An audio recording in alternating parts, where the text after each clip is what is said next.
Hi viewers, welcome to this video, and today I will be teaching you how to disable Windows Defender in Windows 11.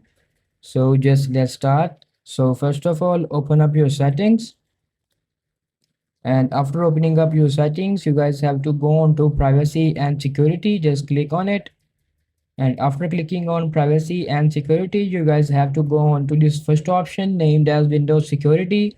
Just click on it, and after clicking on it, you guys have to click on firewall and network protection. And after clicking on it, you guys have to go on to virus and threat protection. Click on it, and after that you guys have to click on this manage setting options.